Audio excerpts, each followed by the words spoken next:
film dokumenter Pesta Babi tentang bagaimana penggarongan secara besar-besaran kekayaan alam Papua.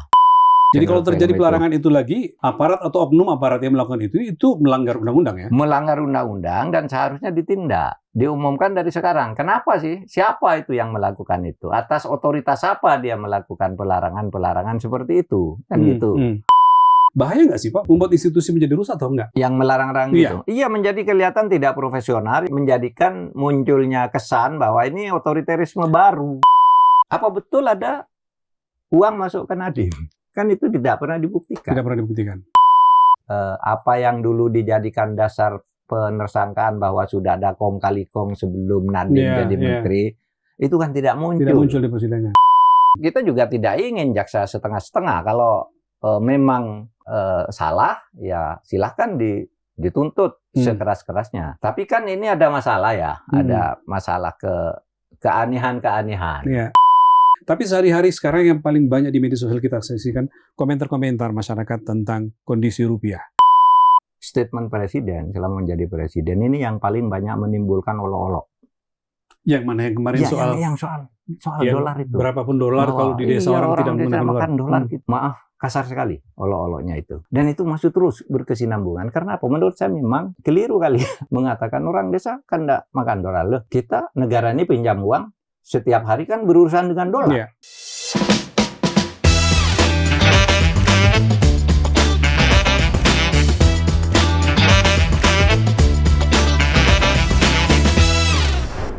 Halo saudara semua, senang sekali kita bisa saling menyapa kembali atau bertemu kembali di podcast Terus Terang. Di podcast di mana saya berusaha bicara jujur dan terus terang tanpa tedeng aling-aling. Sekaligus sebenarnya maksudnya ingin berbagi pandangan tentang politik, hukum, dan pemerintahan terkini. Bismillahirrahmanirrahim. Ayo simak dan ikuti pembahasan ini sampai akhir, agar Anda mendapat pemahaman secara utuh dan tidak sepotong-sepotong. Baik Mas Rizal, mari kita mulai. Ada pertanyaan apa ini? Saya senang nih Pak, karena ini kalau netizen melihat kita agak berbeda sedikit, saya bertukar posisi dengan Pak Mahfud nih. Ya. Saya biasanya di sebelah kanan, Pak Mahfud di sebelah sini, tapi ini spesial karena kita sedang di Jogja. Jadi kita sedang rekaman Terus Terang dari studio Terus Terang di Jogja. Ini kali pertama Pak ya kita lakukan ya. Ini Jogja ini. Pak Mahfud lagi banyak banget kayak tadi Jogja, jadi kami mau nyambangi ke sini Pak. Biasanya dari sini sering tapi virtual. Biasa virtual. Nah gitu. Hari ini sekaligus saya dan teman-teman jalan-jalan Pak, menikmati. Sekarang langsung. Ya. Pak Mahfud, ada beberapa Pak yang muncul di di akun media sosial kita, di Terus Terang maupun di akun media sosialnya Pak Mahfud. Ada setidaknya 3-4 topik yang mau saya tanyakan Pak Mahfud, yang memang lagi besar dibahas. Nomor satu tentang pembubaran dan pelarangan nonton film Pesta Babi, Pak. Ini cukup besar di media sosial karena kaitannya juga dengan bagaimana kondisi kebebasan berekspresi, bersuara, penegakan hukum dan segala macam. Itu mau saya tanyakan. Yang kedua tentang pasca jatuhnya tuntutan jaksa kepada Nadiem Makarim. Yang jumlahnya cukup besar, 18 tahun, ya. Yang itu seketika memunculkan reaksi. Ada yang tiba-tiba begitu kuat akhirnya membela Nadiem. Pada saat yang sama juga ada juga yang menyuarakan suara-suara jaksa, Pak. Ini jadi menarik. Saya pengen Pak Mahfud memberikan komentar. Lalu juga ini tidak ada kaitannya langsung dengan ekonomi, soal rupiah, Pak. Kita hari-hari ini di media sosial, setiap saya membuka media sosial selalu kita bisa sering angka rupiah terburuk sepanjang sejarah gitu-gitu Pak Mahfud. Mungkin lebih ke sosialnya dan bagaimana rakyat harus merespon ini. Saya akan tanyakan kepada Pak Mahfud. Termasuk pandangan misalnya minggu ini dari salah satu media internasional ternama dari The Economist yang mengulas khusus berita maupun editorial tentang Indonesia Pak. Dan buruk sekali penilaiannya, dan saya juga meminta Pak Mahfud untuk merespon itu. Saya mulai dulu dengan pelarangan Pesta Babi. So far Pak Mahfud yang muncul, alasan-alasan resmi yang muncul dari aparat itu adalah karena ini dikhawatirkan akan menimbulkan gesekan di mata masyarakat. Sehingga dilarang, nggak boleh ditayangkan, nggak boleh didiskusikan. Meskipun ya pemerintah mengatakan, kami nggak melarang. Pak Mahfud melihat fenomena ini seberapa kuat alasan itu mengatakan bahwa ini dilarang karena khawatir terjadi gesekan? Ya seharusnya itu tidak boleh dilakukan ya. Pelarangan terhadap orang mengekspresikan dengan cara memperlihatkan film dokumenter dan sebagainya, mengekspresikan perasaan atas fakta-fakta yang timbul. Itu pelarangan seperti itu tidak boleh dilakukan kecuali jelas-jelas dari awal sudah tendensius. Ini kan film dokumenter, ya, Pesta Babi tentang bagaimana penggarongan secara besar-besaran kekayaan alam Papua. Ya, sehingga, tanah masyarakat adat Papua. Iya, gitu ya. Tanah masyarakat Di adat. Papua Selatan, Pak. Mestinya ya? tidak boleh ada pelarangan seperti itu. Nah, oleh siapapun. Karena ada yang menyebut, oh ini bukan instansi ini yang melarang, bukan ini. Oleh siapapun tidak boleh. Oleh siapapun ya? Oleh siapapun. Iya. Karena itu termasuk bagian yang justru kita lindungi oleh konstitusi. Berhak menyatakan pendapat, mengekspresikan kesan-kesan yang timbul di tengah masyarakat agar mendapat perhatian bersama, memperjuangkan kepentingan masyarakat dan sebagainya, kan itu. Nah, oleh sebab itu memang sangat disesalkan ada pelarangan-pelarangan seperti itu. Apalagi kemudian Menko Hukum ya, Menko Hukum Pak Yusril Pas ya, Menko Hukum HAM Pas ya. Ya, Pak Yusril mengatakan pemerintah tidak pernah melarang. Memang pemerintah tidak boleh melarang, tetapi kenapa bisa ada di unsur-unsur pemerintahan melakukan itu? Persis. Terus apa yang dilakukan oleh pemerintah sekarang kalau sudah melihat fakta seperti itu? Iya. Ya, kan mestinya diadakan, ya. Bertentangan antara apa yang disampaikan dengan kenyataan di lapangan. Mestinya diadakan langkah-langkah penyelidikan, langkah-langkah pendalaman. Kenapa? Pertama, hentikan pelarangan-pelarangan itu, biarkan orang nonton. Orang sekarang kan rasional juga. Meskipun Pak, saya potong ya, itu pelarangan hanya di beberapa tempat memang. Iya, makanya. Umumnya sekarang itu memungkinkan orang nonton, Pak. Ya. Di Jogja ini saya lihat 1-2 hari ini terjadi nonton bareng gitu. Ya. Tapi kemudian di sejumlah tempat, di beberapa tempat ada pelarangan. Nah, justru itu yang sifatnya insidental atau kasuistis itu supaya didalami siapa yang nyuruh gitu. Siapa yang nyuruh Anda begitu, gitu kan? Kalau misalnya itu aparat keamanan, kepolisian misalnya, itu ya diperiksa dong siapa polisinya gitu. Kenapa yang begitu itu kok bisa dilarang? Itu kan Undang-Undang Dasar menyatakan itu. Dan malah ini menjadi semakin ramai kan. Sebenarnya kalau dibiarin aja tidak seramai sekarang. Itu dia, Pak. Karena sekarang semua orang lalu berkomentar, semua orang membuat video sendiri. Yang semakin hari semakin menjadi bola salju ini. Dan semakin orang membuat undangan terbuka besok nonton. Tidak usah daftar, langsung datang, macam-macam kan. Sekarang beredar orang ngajak nonton. Padahal itu menurut saya ya apa ya? Ya dokumenter. Artinya itu yang benar terjadi dan bisa dipertanggungjawabkan. Ya, itu kan sama dengan pelarangan buku. Buku yang meresahkan dan menjelekkan pemerintah itu kan tidak boleh dirampas.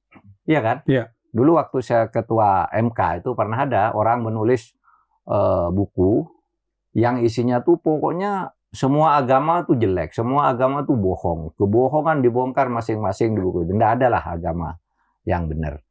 Lalu disita kan oleh kejaksaan. Lalu dia gugat ke MK. Lalu kita nyatakan bahwa kejaksaan maupun polisi tidak boleh menyita buku tanpa putusan pengadilan. Tanpa putusan pengadilan? Iya, tanpa putusan pengadilan bahwa itu salah. Atau kalau perkara sedang berjalan, tanpa perintah hakim bahwa itu disita dulu selama sidang berjalan, itu bisa. Tapi kalau langsung disita gitu berdasarkan undang-undang itu, padahal undang-undang dasarnya sudah berubah, undang-undangnya juga sudah banyak yang direvisi. Sehingga saya katakan pada waktu itu tidak boleh, meskipun orangnya itu lalu mengatakan ketika MK menyatakan tidak boleh dirampas, lalu orang itu tampil di televisi gitu mengatakan, wah saya didukung oleh Pak Mahfud bahwa agama itu tidak ada yang benar, ya katanya. Lah saya bilang saya bukan soal isi bukunya tidak saya baca, bukunya saya buang ke tong sampah waktu itu. Tapi melarang buku beredar tanpa putusan hakim tidak boleh. Jadi bukan soal isi ya? Bukan soal isi, soal hak orang untuk membaca, mendapatkan informasi. Buku kayak gitu. Artinya Pak, kalau itu buku, hal yang sama bisa terjadi dengan film kan? Makanya sama kan, itu buku, film dokumenter dan sebagainya, gitu. Bahkan Iya, film-film kan sama aja toh, film dokumenter itu dengan film-film lain gitu. Kenapa tidak dilarang? Memang ada badan sensor film kan, badan sensor film. Itu pun tidak boleh loh sembarangan lalu melarang beredar badan sensor film. Jadi kalau terjadi pelarangan itu lagi, aparat atau oknum aparat yang melakukan itu melanggar undang-undang ya? Melanggar undang-undang dan seharusnya ditindak. Diumumkan dari sekarang. Kenapa sih? Siapa itu yang melakukan itu? Atas otoritas apa dia melakukan pelarangan-pelarangan seperti itu? Kan gitu. Nah, ya itu sangat disesalkan dan malah sekarang banyak orang ingin nonton ya. Iya Pak, malah penasaran. Masing-masing orang bisa nonton di rumah, masing-masing dia tinggal membuka. Sekarang. Ya ditonton. Pak Mahfud, kalau misalnya katakanlah institusi atau kesatuan tertentu merasa terganggu di situ setelah melihat, ya ini kira-kira dilihat yang terlibat adalah pasukan berbaju ini dan segala macam, lalu inisiatif untuk melakukan pelarangan, itu juga tetap tidak dibenarkan ya untuk melindungi kesatuannya ya? Tidak dibenarkan. Artinya gini, taruhlah bandingkan, kalau Menko Hukum sudah mengatakan pemerintah tidak pernah melarang, loh kok di bawah ada pelarangan? Kan mestinya dipanggil dong. Ini kan Menko, ini orang lapis kedua di bawah Presiden kan? Jangan didiamkan ya? Jangan didiamkan toh. Itu kata Pak Menko, nggak ada pelarangan. Kenapa Anda melakukan itu? Panggil aja semua di situ. Kalau pemerintahnya memang mau berwibawa, kecuali memang mau silent code ya. Silent code, melindungi. Diam-diam melindungi, diam-diam saling mendiamkan. Itu kan sekarang yang sedang sedang menjadi pergunjingan publik di Indonesia ini sekarang banyak silent code. Kalau pemerintah melakukan sesuatu, temannya yang tahu diam, yang lain melindungi, atau pura-pura nggak dengar aja, meskipun orang sudah gaduh gitu. Nah ini negara macam apa kalau cara bernegara begitu? Ya, saya membayangkan Pak Mahfud, kalau seperti kata Mahfud, kalau pemerintah sudah tegas dengan aturannya atau keputusannya, harusnya ketika terjadi misalnya di Mataram, terjadi di Ternate, ya pemerintah mengatakan jangan lakukan itu, kira-kira gitu ya. Karena kalau Anda melakukan itu, maka itu sebagai extra legal censorship mestinya kan Pak ya? Iya. Jadi ya pokoknya jangan dilakukan lah itu. Ini kan negara sudah mulai kesadaran publik akan hak-hak konstitusional itu sudah mulai tumbuh di tengah-tengah masyarakat, sehingga sensitivitas publik terhadap masalah-masalah seperti ini mudah sekali menyebar dan kadang-kala kalau salah nangani juga bisa terbakar kan gitu. Masa kita hanya soal-soal begini, orang nonton pesta babi juga. Kan banyak yang tidak nonton juga. Lalu biar berpendapat aja. Meskipun kita dengar makin ke sini memang makin memungkinkan ditonton, Pak. Tapi pelarangan itu masih ditemukan, 1-2 di tempat yang lain. Karena itu menjadi concern banyak orang. Ya mestinya dong sesudah itu meledak tidak ada 1-2 tempat masih ada, meskipun begitu meledak lalu selesai sudah nggak ada lagi pelarangan. Pak Yusril begitu seharusnya selesai semua. Polisinya turun, TNI-nya turun, kalau memang ada anak buah sudah jangan lakukan itu lagi, silakan aja gitu, tonton gitu. Jadi saran Pak Mahfud jangan khawatir, harusnya silakan aja menonton, diskusikan film ini gitu ya. Iya kan kita kan sayang kepada Republik ini, kita juga kan tidak ingin Republik ini hancur-hancuran kan. Ketika kita mengajak membiarkan nonton itu, bahkan kita mungkin mengajak nonton itu untuk membangun kesadaran nasionalisme kita. Itu loh saudara kita, itu loh wilayah kita yang seharusnya dilindungi sepenuhnya, di masa lalu masih mengalami hal seperti itu. Dan itu kan akumulasi dari peristiwa panjang kan itu, yang di pesta babi itu ya kan, bukan hanya sekarang gitu. Nah yang sekarang ini dianggap misalnya food estate itu dianggap menjadi kelanjutan dari itu, justru ingin mengingatkan ini loh masa lalu kita merusak ini. Coba food estate itu diprotes oleh penduduk lokal, diberi pengertian dong mereka. Artinya yang muncul sekarang ini dalam bentuk cerita dalam film itu adalah mengoreksi hal-hal yang bukan yang sekarang Pak ya. Yang dulu-dulu mungkin sudah terjadi. Kali ini lalu bercerita bahwa ada 2, sekian juta tanah milik warga itu yang diambil untuk diserobot lah kira-kira dalam bahasanya, untuk food estate, untuk lumbung pangan dan energi Pak. Itu ceritanya kira-kira gitu. Tidak bagus tuh lumbung pangan, bagus banget. Tetapi jangan melanggar hak adat, satu. Kemudian hak-hak pribadi orang, hak pekerjaan orang, dan itu harus ditata dengan sebaik-baiknya. Kalau tanah ini mau dipakai, negara memberi alternatif apa? Kepada kamu semua kan begitu, sehingga bukan langsung diambil gitu aja gitu kan. Protes itu muncul mungkin karena orang tidak tahu betul apa sih yang dilakukan oleh negara dengan untuk lumbung pangan itu. Iya, Gitu. iya. Bagaimana proses pengadaan tanahnya, kok masih banyak orang menggunjingkan bahwa itu tanah adat dirampas, hak perorangan diambil dan sebagainya. Itu supaya diperjelas saja, karena kita sayang negara ini tetap utuh sebagai sebuah negara.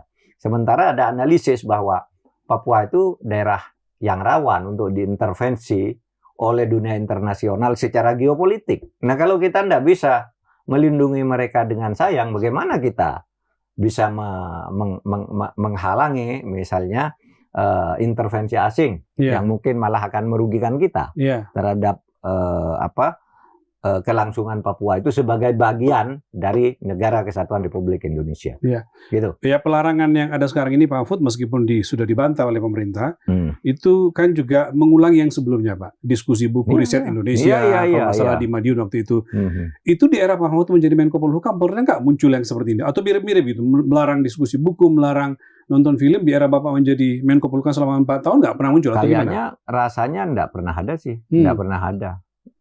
Demo-demo besar ada gitu, tapi ya selesai juga gitu, tidak terjadi kerusuhan karena kita sudah antisipasi kanalnya. Kalau terjadi ke sini, kanalisasinya ke sini, yang ini ke sini, ke sana, sehingga ya mungkin harus bekerja keras, tapi rasanya seingat saya ya tidak ada yang begitu gitu ya.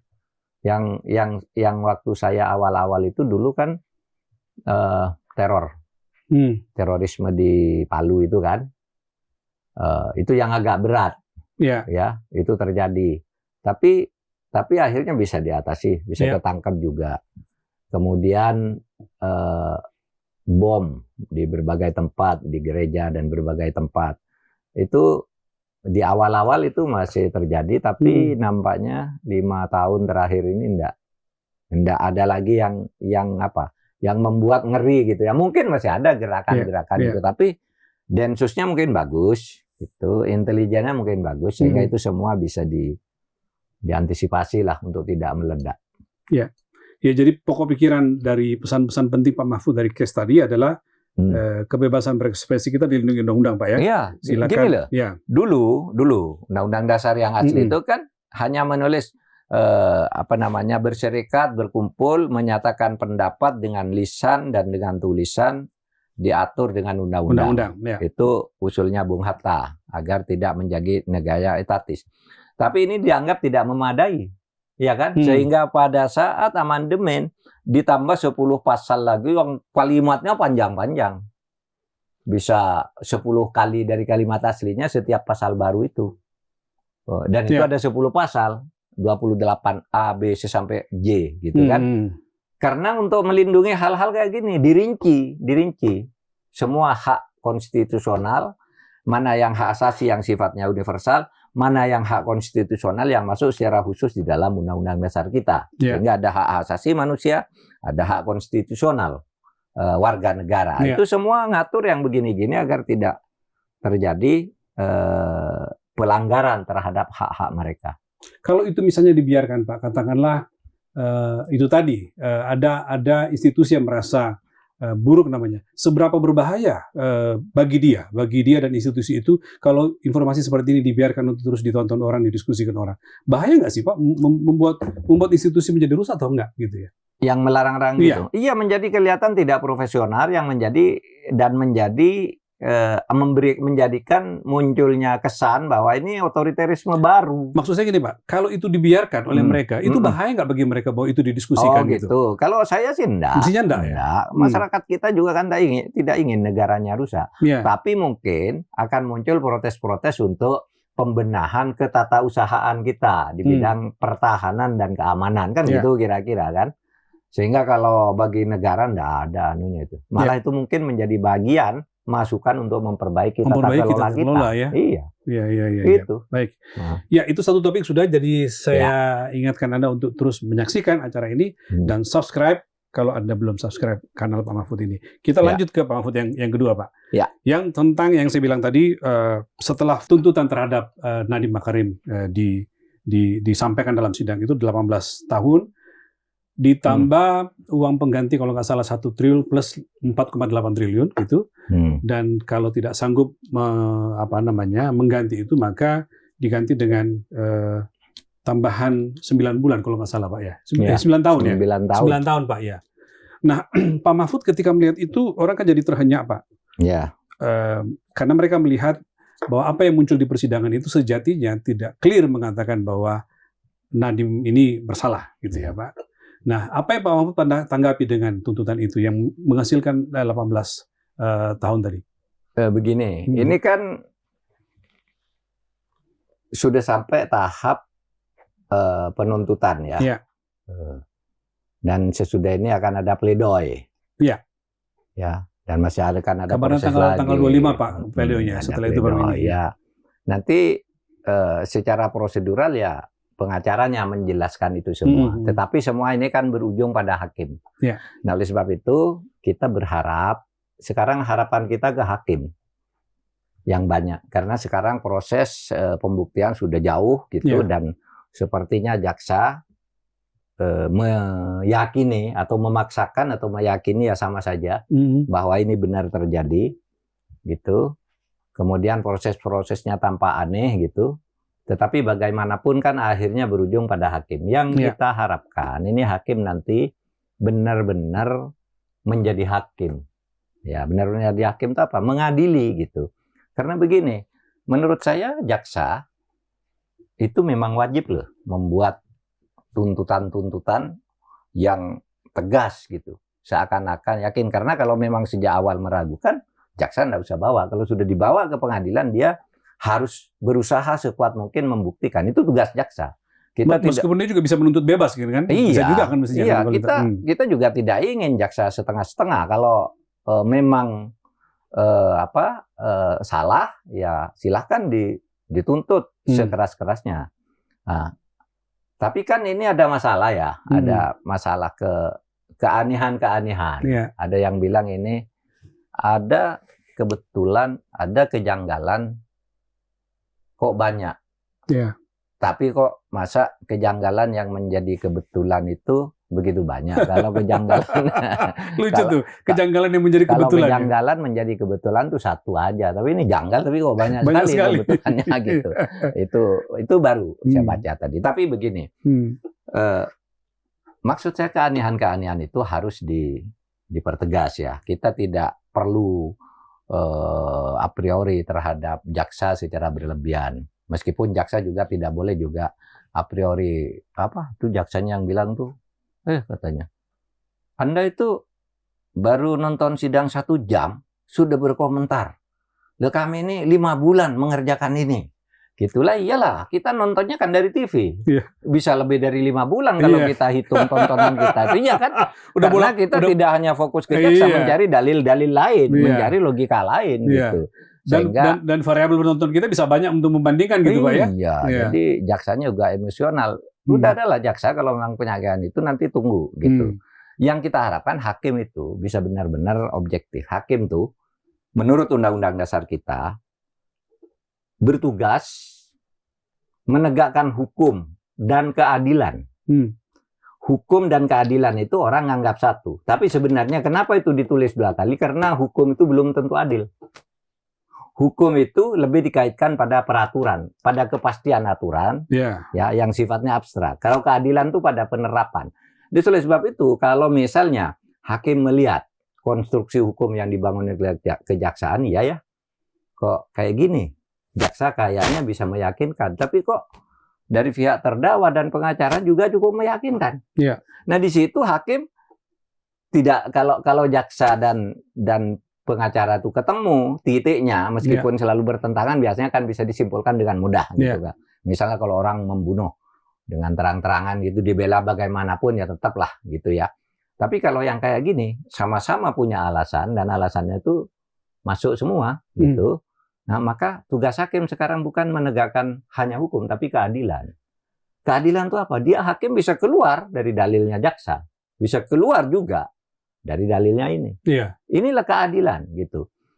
Nah, dan itu kemewahan yang diberikan oleh konstitusi dan oleh ilmu hukum dan oleh filsafat hukum terhadap hakim untuk memutus berdasar keadilan.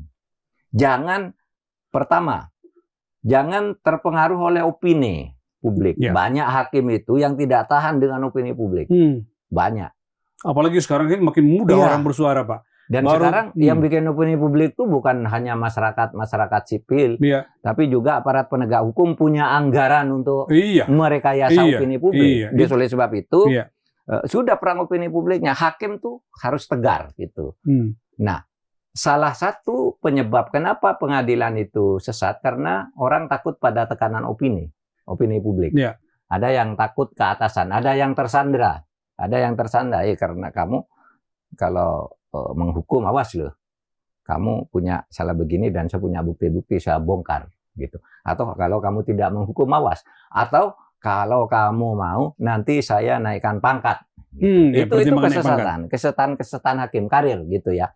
Nah di sini hakim ini harus kembali ke tugas utamanya sesuai apa yang diajarkan oleh konstitusi dan filsafat hukum kita, hukum Pancasila gitu, menyatakan hakim ya harus berlaku adil.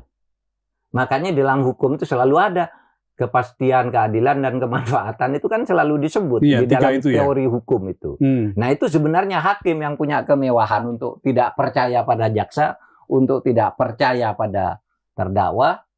Kemerdekaan betul-betul dimiliki oleh hakim. Itulah hakim. Nah kita berharap. Nah, oke, jaksa jalan deh Anda. Tetapi kan memang lalu kita punya persoalan. Misalnya, kenapa tuntutan untuk Nadiem tuh begitu besar kan?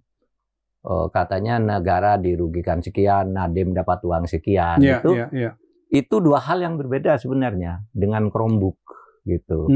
Itu kan proses peralihan saham ke pasar, go public ya, Goto ya, saham Goto kan, Gojek ya, ketika Gojek go public, go public gitu, kan begitu go public sahamnya naik, harganya, semua orang beli, Nadiem dapat karena punya saham di situ jauh sebelum jadi menteri udah punya saham kan, di situ naik, lalu dianggap itu keuntungan Nadiem dari proyek Chromebook, padahal itu tidak ada kaitannya. Nilainya ketika itu 5,6 triliun Pak. Iya kan? Iya. Karena sukses karena betul ketika IPO. Hanya kenaikan di atas kertas, di atas dokumen, maka besoknya sudah mulai turun lagi kan. Tidak ada uang itu sebenarnya. Karena berdasar pasar Pak. Iya, hanya berdasar pasar aja. Betul. Transaksi di saham. Sekarang uangnya kan tidak ada di Nadiem. Karena itu kan hanya dokumen. Kenaikan dokumen uangmu sekian, tanggal sekian.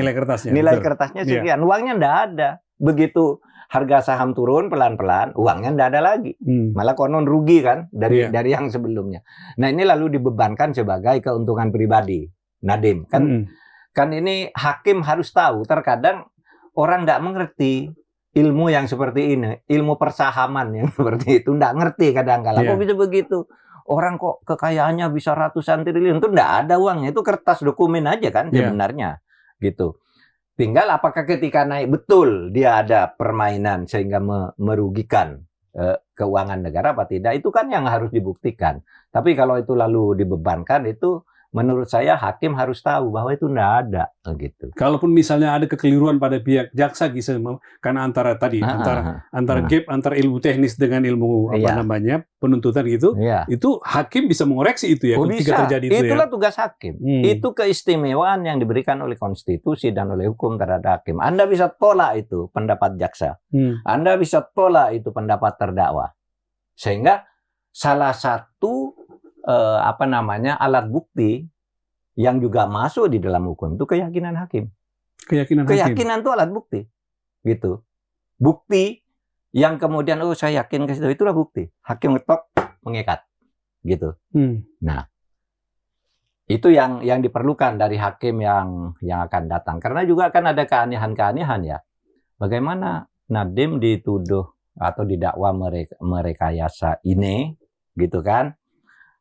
Padahal dia itu hanya pembuat kebijakan. Yang ngurus uangnya itu kan kuasa pengguna anggaran dan mengurus jumlahnya itu pejabat pembuat komitmennya kan gitu kan. Nah, Nadiem kan pada tataran itu bagaimana membuktikan antara ini dengan Nadiem itu harus jelas bagi hakim ya. Nah, itu menjadi menarik Pak karena dalam tuntutan itu kan kita baca misalnya jaksa dalam tanda petik kira-kira alasannya kenapa? Karena juristan ya staf khususnya Juristan dan IBAM itu dianggap mempengaruhi tim teknis sehingga tiba pada satu merek apa disebut sebagai Chromebook gitu ya. Nah, pertanyaan kemudian bagaimana jaksa meyakinkan bahwa dengan cara ini Nadiem melakukan itu terhadap juristan, memerintahkan itu kan tidak kelihatan, Pak. Bagaimana jaksa membuktikan bahwa, kaitan kapan Nadiem yang menyuruh itu. Persis. Iya kan? Persis. Itu kan biasa orang memberi saran di bagian-bagian bisnis, orang memberi saran begitu. Apa betul Nadiem memerintah itu kapan dan dalam forum apa? Gitu kan? Satu. Lalu yang kedua, ya, apa betul ada uang masuk ke Nadiem? Kan itu tidak pernah dibuktikan. Tidak pernah dibuktikan. Iya kan? Tidak pernah muncul di sidang, Pak. Di persidangan, gitu. Nah, oleh sebab itu, ke depannya atau sidang-sidang selanjutnya, menurut saya, ya hakim harus benar-benar muncul kenegarawanannya, karena dia adalah wakil Tuhan. Jangan sampai terjebak menjadi wakil setan, gitu. Dia wakil Tuhan, jadi harus rasa keadilan, kebijaksanaan, kasih sayang, menghormati juga ketegasan seperti jaksa itu bagian dari sifat Tuhan juga, ketegasan. Asal benar kan gitu. Nah, hakim memilih mana yang tegas yang benar, mana yang adil dan sebagainya, itu tugas hakim. Kita nunggu putusan hakim lah ya. Ini karena banyak keanehan-keanehan, apalagi yang saya dengar itu ya, apa yang dulu dijadikan dasar penersangkaan bahwa sudah ada kong kali kong sebelum Nadiem jadi menteri. Itu kan tidak muncul. Tidak muncul di persidangan. Di persidangan tidak muncul. Kapan kong kali kongnya gitu. Dulu kan itu pengumumannya dari kejaksaan. Yang katanya dari awal sudah mengarahkan Chromebook pada sebelum jadi menteri ada. Nanti kalau sudah jadi menteri dieksekusinya kapan dan sebagainya, itu ternyata tidak ada. Ya sekurang-kurangnya itu tidak jelas lah. Tidak seperti waktu gembar-gembornya pertama. Ini hakim harus tahu juga itu. Nah, sambungan-sambungan ini menurut saya sekarang sudah harus menjadi tugas hakim. Dan masih ada harapan. Masih ada harapan. Untuk baik, karena hakim kan masih ada plenoi, replik, duplik, dan seterusnya. Kan nanti baru akan ada putusan hakim. Ya, kita berharap hakimnya. Saya ingin melanjutkan yang Pak Mahfud mengatakan tadi, titik krusialnya sekarang kita mencermati putusan hakim. Ya. Dan seberapa independen hakim dalam memutus itu. Karena menarik, Pak, kalau lihat kasusnya Nadiem dan juga IBAM ini, Pak. Ketika di kasusnya IBAM, kan Pak Mahfud, ada tidak utuh kan, Pak? 3-2 kan? Ada 2 orang yang dissenting opinion. Artinya salah satu saja udah berubah putusannya kan, gitu Pak. Nah, ini kita menunggu itu dalam kasus Nadiem. Seperti apa kira-kira? Apakah akan seperti ini atau kebalikan? Gitu. Karena menjadi penting yang Pak Mahfud mengatakan bahwa dia harus betul-betul independen gitu. Iya. Gitu ya, Pak ya. Iya, harus betul-betul independen. Oleh sebab itu masalah independensi hakim, baik institusi lembaga peradilan itu sudah menjadi perhatian dunia pengadilan di seluruh dunia, sampai akhirnya untuk membangun independensi itu secara hukum caranya begini, ya, dilarang begini, harus prosedurnya begini. Lalu ada juga kode etik yang untuk memagari agar hakim ini tidak mendapat serangan oleh opini, oleh kekuatan jabatan, oleh kekuatan uang dan sebagainya. Semuanya itu sudah diatur sebenarnya. Akhirnya apa? Satu, kembali ke kebersihan hakim itu sendiri. Apakah dia punya masa lalu yang jelek sehingga dia bisa di blackmail? Ya. Lalu yang kedua, apa dia berani, punya hati nurani, gitu.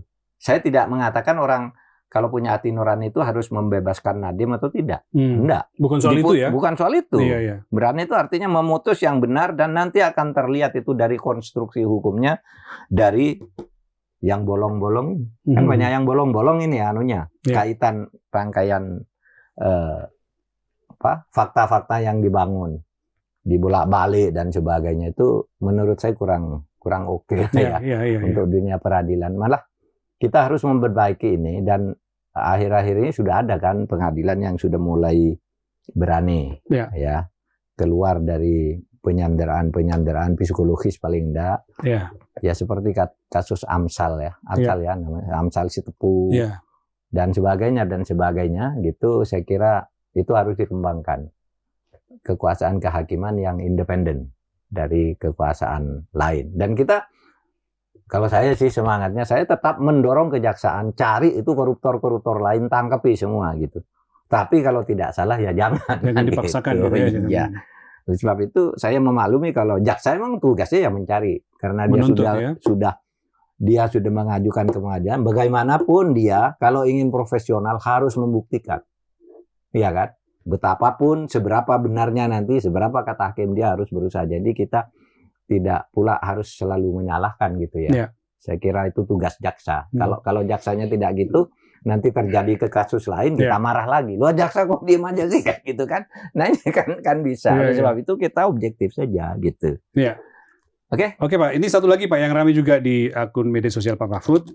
Ini nggak ada hubungannya mungkin dengan ilmu hukum atau pengalaman Pak Mahfud di pemerintahan.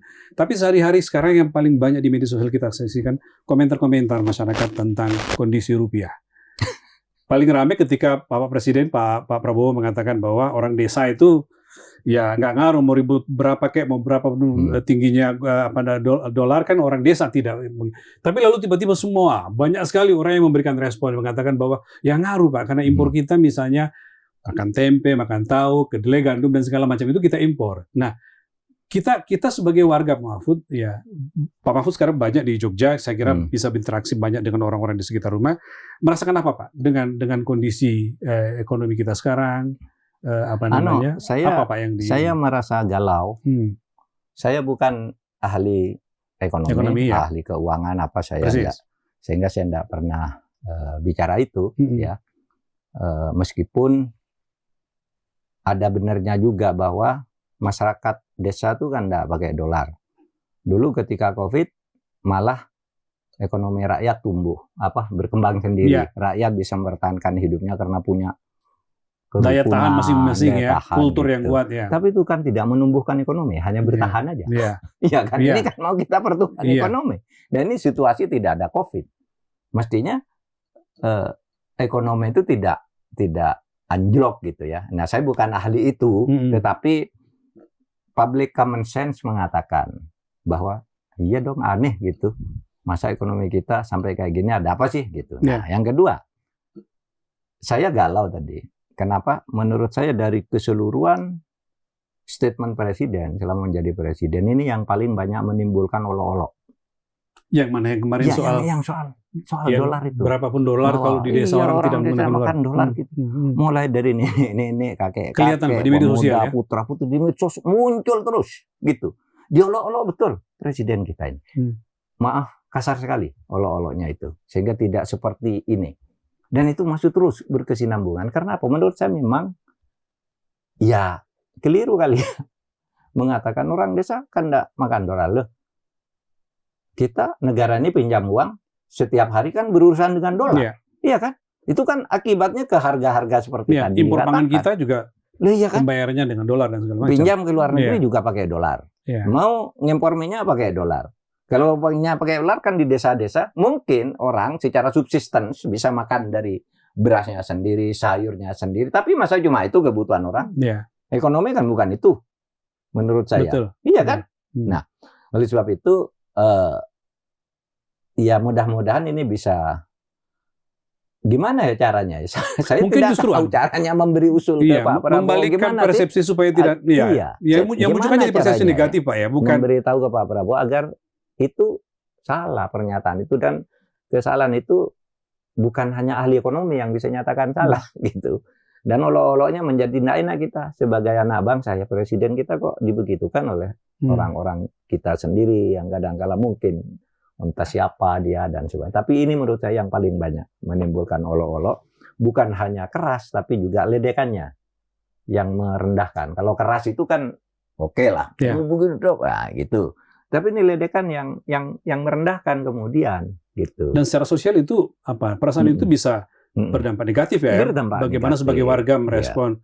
Ya, itu oleh sebab itu kalau saya sih Mas Rizal enggak pernah berpikir dolar naik atau turun gitu, karena bukan urusan saya dan keperluan saya untuk subsistence gitu ya.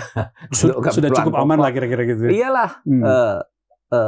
Tetapi kalau penjelasan-penjelasan yang saya baca, misalnya seperti Pak Purbaya itu yang bilang itu katanya soal ekonomi ndak tumbuh-tumbuh macam-macam itu dan macam-macam. Itu kan urusan BI, bukan urusan Menteri Keuangan. Ya orang sudah tahu. Urusan moneter maksudnya. Dia sebelum diangkat jadi menteri sudah tahu bahwa itu urusan BI. Tapi bagaimana dia berperan bahwa urusan BI begitu, urusan Menteri Keuangan itu gimana maju. Kalau sekarang bilang itu kan urusan BI, bukan urusan Menteri Keuangan. Ya dulu jangan jadi Menteri Keuangan karena dulu juga Bu Sri Mulyani tahu bahwa itu urusan BI kan gitu kan. Iya. Semuanya tahu kok sekarang kembali ke BI. Dan Justru Anda diangkat itu agar bisa bahwa BI-nya begitu, polisinya begitu, hakimnya begitu, pedagangnya begitu dan sebagainya kan dia masih sudah tahu sehingga dia dari Keuangan. Kalau sekarang lalu ada misalnya penyelundupan, bukan urusan saya itu, urusan polisi, bukan urusan saya, urusan intelijen. Lalu apa? Kan gitu kan. Meskipun dia sudah tahu lingkungan ekonomi kita itu apa, lingkungan hukum kita bagaimana, lingkungan politik kita bagaimana. Kan masih sudah tahu, bukan mengatakan itu kan. Akhirnya nanti BI-nya bilang itu kan urusan presiden. Iya kan? Presiden bilang, urusan rakyat, kenapa milih saya? Bubarkan negara ini kan. Meskipun BI bisa mengatakan itu kan karena disiplin fiskalnya nggak benar bisa jadi kita yang kena, kira-kira gitu kan. Iya, kan bisa begitu kan. BI mengatakan begitu. Iya betul. Jadi begini ya, soal dolar itu saya kira memang menurut saya tetap serius. Iya. Hari ini nih ketika kita bicara itu, berita terakhir itu 17.600 sekian Pak, 660 sekian. Iya. Sampai begitu. Jadi lemah terus gitu. Meskipun tidak drastis kayak dulu pas 98 ya. Iya. Ini pelan-pelan Pak, tapi makin hari makin. Iya, tidak segawat 98. Kalau 98 tuh kan dari 2.900.000 sampai loncat Pak. Belum patahnya kan. Kalau ini kan dari 12 naik ini. Tapi menjadi serius Pak karena persepsi atau penilaian asing terutama investor itu tampaknya belum pulih dan makin kelihatan makin begitu terus. Bahkan kalau Pak Mahfud lihat kan minggu ini majalah internasional The Economist itu menulis khusus Pak berita maupun editorial betul tentang kita dianggap sebagai dikelola dalam kondisi yang tidak baik lah kira-kira gitu Pak kepada pemimpinan Pak Prabowo itu berakibat salah itu naskahnya jeopardizing Pak. Bocor. Ya, pakai istilah itu ya. Nah, itu boros dan dianggap otoriter. Boros dan otoriter dan ada Persis. Jeopardizing mempermalukan ya gitu. Oleh majalah ekonomis itu dianggap membahayakan demokrasi kita maupun ekonomi kita, Pak. Ya mudah-mudahan ini disadari betul. Tapi diskusi saya dengan beberapa teman sebelum ngomong saya kan harus bicara dengan ekonom juga seberapa ini bahayanya gitu kan. Pak Mahfud dapat input dapat background-nya. Menurut saya ini harus diskusi saya dengan para ekonom itu hanya dua caranya. Merestrukturisasi APBN. Oke. Kalau ini peluncurannya kan terus, tidak akan bisa dibendung gitu. Itu caranya hanya dua. Satu, restrukturasi APBN, misalnya MBG itu dibuat tata kelola baru. Spendingnya dikelola ini lagi Iya kan. Saya tuh kan pernah mendengar penjelasan Pak Prabowo langsung, misalnya tentang bagaimana MBG dan Koperasi Merah Putih itu dikelola. Ya MBG itu misalnya belanja-belanjanya diserahkan ke Koperasi Merah Putih. Nggak usah pakai perantara ini, langsung aja ke situ. Koperasi Merah Putih yang mengelola untuk satu desa, anggarannya sekian gitu. Itu kan jauh lebih efisien. Bisa menghemat 60%. Gitu. Nah, kalau itu bisa dilakukan, efisiensi seperti itu, bahwa pengurusan itu tidak bernilai proyek gitu ya. Dianggap ini proyeknya ini proyeknya instansi ini dan sebagainya, maka itu akan jauh mungkin menyelamatkan dari upaya peluncuran ini. Peluncuran yang tidak akan bisa di-stop kalau tidak restruksi anggaran. Ada perubahan itu ya? Iya. MBG dan Koperasi Merah Putih dan sebagainya. Tinggal diatur ulang gitu. Karena uangnya kan ada. Saya kira itu yang bisa saya katakan. Saya bukan orang ekonomi. Iya Pak, itu karena gatal juga telinganya tiap hari. Saya tahu Pak Mahfud banyak waktu di Jogja berinteraksi dengan banyak orang di sekitar sini gitu ya. Ketemu dengan beberapa teman dan itu ramai di medsos, makanya kita perlu Pak Mahfud memberikan tanggapan. Saya kira cukup Pak Mahfud, silakan Anda tuliskan komentar Anda di kolom komentar. Seperti biasa, kita akan mencari waktu minggu-minggu berikutnya untuk membahas kembali apa yang Anda tanggapi. Saya kembalikan ke Pak Mahfud. Sekian. Terus terang edisi minggu ini. Sampai ketemu dan jangan lewatkan pembahasan isu-isu aktual pekan-pekan berikutnya. Dan jauh lebih penting dari itu, jangan pernah lelah untuk mencintai Indonesia. Selesai.